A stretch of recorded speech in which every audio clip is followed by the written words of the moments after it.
We did well by a Scotsman in Canada. How about an Aussie in Austria? Come back to the titles and find out what I'm talking about.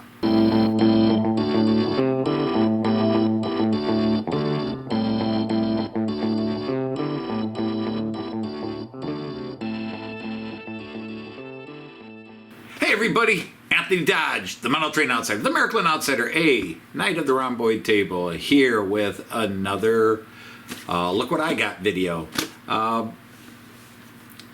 In the last video, I showed the gifts that Joyce and I were surprised to get, although apparently we had been warned, but I don't remember. And we had those beautiful French cars and that awesome Virgin HST. Anyhow, our good friend Arty, my brother from another mother down under, has been on a European tour for 3 months, and he stopped off in Austria. Now, if you're friends of the channel, you'll know that I finally bought a Nightjet locomotive, a Jägerdorfer collection one, which died on me, and I sent it back. And then I got a Roco one, which I am much happier with, really sharp loco. And I eventually picked up 4 cars from Roco, but I wanted 8 for a complete set.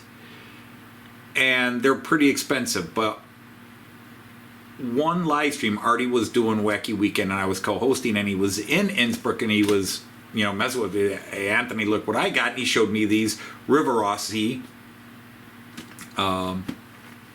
Nightjet coaches. And so, long story short, I said, hey, would you see if the shop has them in AC? Do you have time? Could you go back, see if they have them AC? And he bought them for me, and then he brought them to the Sparky meet and greet and gave them to me just before Dave gave me the gifts he brought me. So I've got them here. These are RivaRossis. The first 4 I had are Roco. These are RivaRossis, and I'm very excited to get these out and have an actual full Nightjet. So let's do it. Let's get these out, put them together with the other cars, and take a look at it. Let's take a quick look at one of the cabs here. First thing I'll say is they are very lightweight, and they are smaller than the Roco set I have, but there are different types of cars and such, so it's good. You have one side, you can see inside the multiple bunks and the ladders. If we flip it around quickly,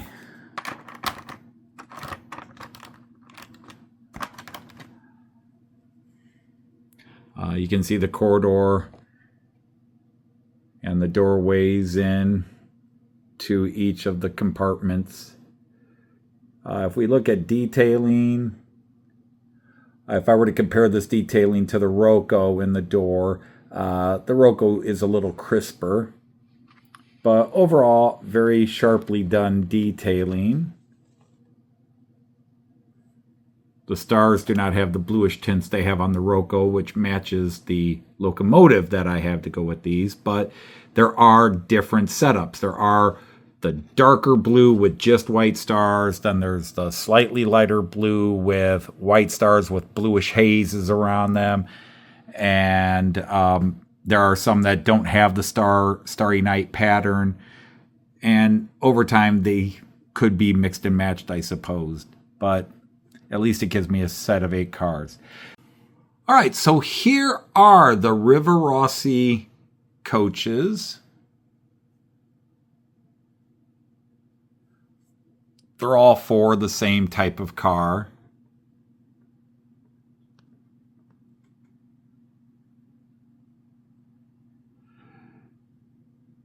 Very nicely detailed, although a little more simplistically done than, say, the Roco versions. Now, while these schemes do not match, that actually exists in reality. You have some of the Nightjet coaches have this bluish tint, lighter coloration, and some the stars. It's a darker blue with just a white star symbol on it. But two types of cars from two different paint schemes, but it's not uncommon for them to be mixed and matched. And now there's a new scheme that's out. But this all is great to finally have a Nightjet in a 4-car consist.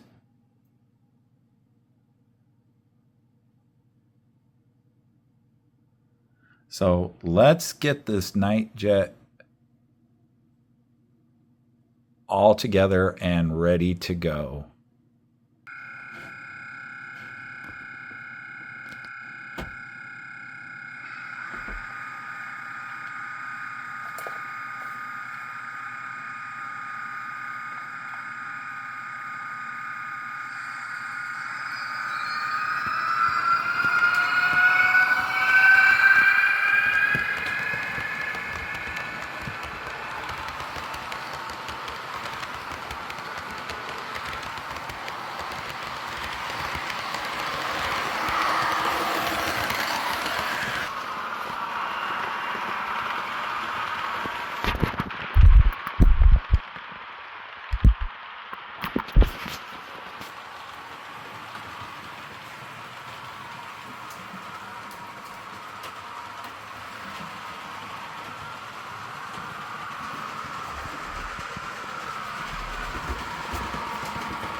Okay, so they feel a little lightweight, and there were some problems with the couplers getting stuck with the kinematics and not bouncing back and causing some derailments. One of them has a slightly messed up, I don't know the term for it, but on the bogie, that hard plastic piece that frames in the wheel sets, and you have the little spike off the wheel that fits into a hole on that section of the truck that holds the wheel in place, and it's and it rolls freely.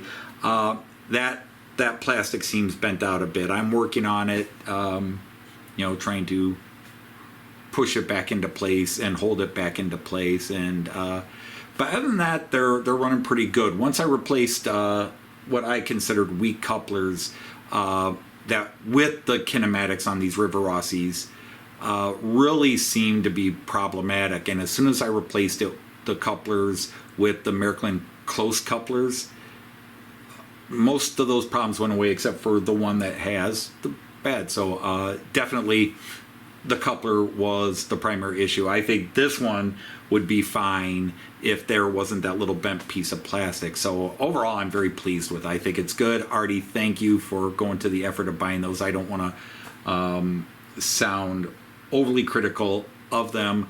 I am working on the problems, but that's a RivaRossi thing. It's not the person who bought it. RivaRossi, owned by Hornby, and They went with what I consider cheap couplers. They're very similar, if not identical, to the ones anybody remembers when I reviewed my ESU N-Wagen, not Verkehrwagen, and the couplers were just so bad, and they were constantly derailing. I replaced the couplers with Märklin Telex couplers, and pa-bam, problem solved.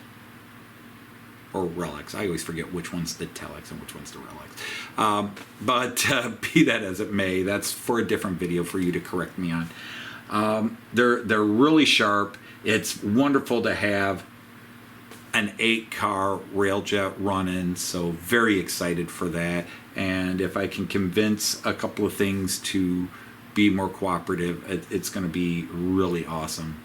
So on that note, I want to thank y'all for watching. I'm going to leave you with some more running shots. I'm going to say, Auf Wiedersehen, tschüss, and happy trains. Take care, everybody.